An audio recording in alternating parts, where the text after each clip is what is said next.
Coming up this weekend at featherweight, we have a couple of grapplers in desperate need of a win as Canada's, British Columbia's own Boondock, Tristan Connelly, takes on the damaged Darren Elkins. And for Darren Elkins, it's tricky, right? Like at one point in time, he had his Matt Brown resurgence, and then at the end of a 6-fight win streak, they went, hey, here's Alexandr Volkanovski. And he went, hey, I'm going to lose that fight. And Darren Elkins went on a very, very rocky road, which he's still somewhat in the midst of. I mean, loses the fight to Volkanovski, loses to Ricardo Lamas by finish, loses to Ryan Hall, loses to Nate Landwehr, and then we're picking up the pieces like the old Mac DeMarco song. And he beats Luis Eduardo Garagorri. He beats Derek Minner in like Derek Minner fashion. I mean, it's also Darren Elkins fashion. But then he goes out there and he takes on Cub Swanson in his last fight. And listen, that one is 4 months ago.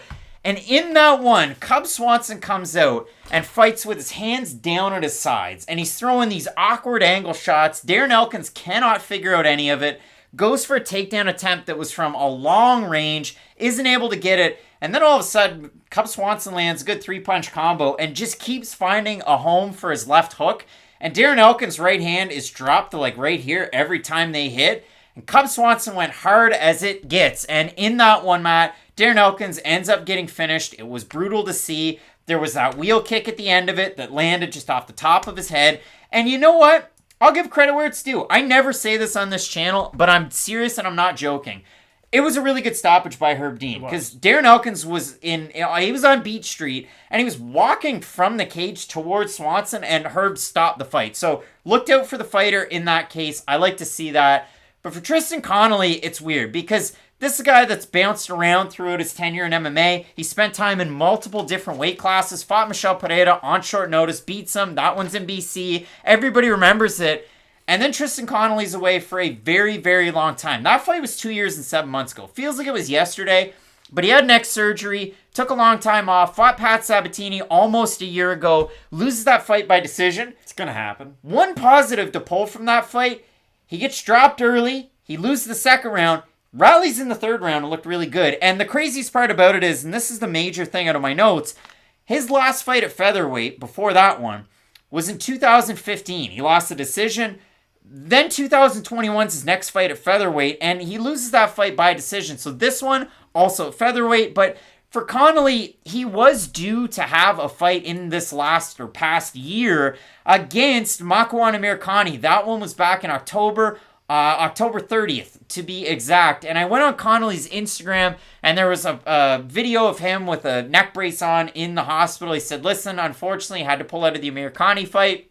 Some issues with my neck, came back and had to get surgery on it. So Tristan Connelly at this point, 36 at featherweight. Darren Elkins, 37, almost 38. And what is he, 2-5 in his last 7 fights? So like I said, both guys really need this win. It is basically what's worse, accumulating in-cage damage or just having multiple surgeries outside due to different injuries. Like, Connelly still feels like the much younger fighter in MMA terms because we've seen Elkins in crazy fights for as long as really anyone can remember, and those wars have definitely taken their toll on him. Like, when Cub Swanson knocked him out, yes, Cub Swanson's a far better striker than Darren Elkins, but those shots he used to be able to eat, he just can't eat anymore. And I do think it's as simple as, if Connelly lands really anything with power behind it, he may be able to at least wobble Darren Elkins, and if you can do that, I think it's going to really affect Elkins' ability to be that grinder effectively later on in the fight. And maybe Connelly, with the neck surgeries and with the multiple injuries, he isn't the same fighter he used to be, but I still think he's a younger fighter in terms of, like, overall in-cage years than Darren Elkins is. And that's why this fight might be one of the few that does favor Connelly, because if Elkins is going to win, he's going to grapple you.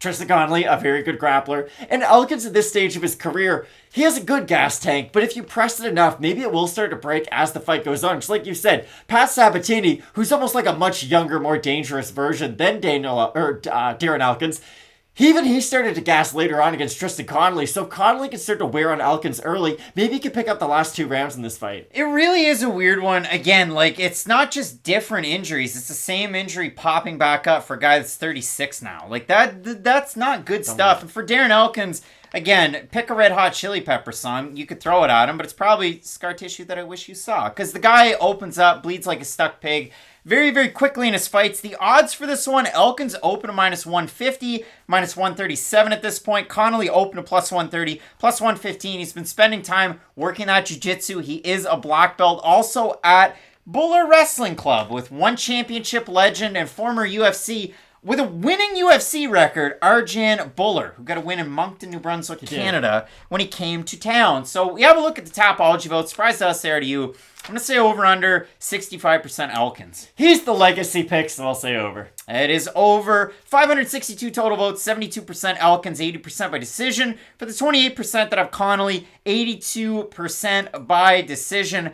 I have a really, really hard time on this fight, and the reason why is because these are old guys in a lower weight class with lots of miles both in and outside of the cage, and if you feel overly confident in both of them, it would very much surprise me. I honestly think that's the best way to break it down.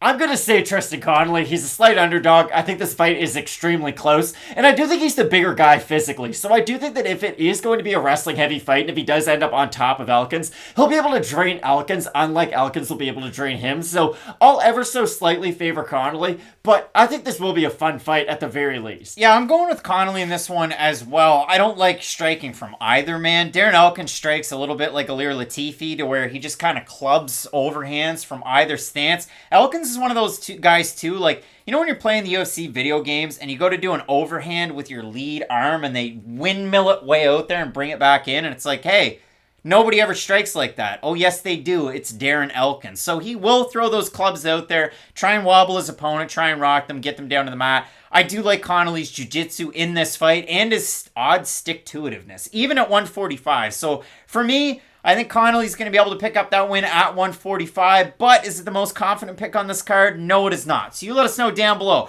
Are you like the Tapology contingent? Do you have Darren Elkins the favorite to get the win here? Or are you going with the Canadian underdog in Tristan Connelly, as we are? We want to hear from you. Get that comment section moving. Toss those likes. Let's get into it. Hey, big time card coming up with Rob Font at number 5 in the bantamweight division, taking on the number 8 ranked Marlon Vera. You're not going to want to miss it. Keep it locked in with Fight Night Picks. As we always say, let's get into it.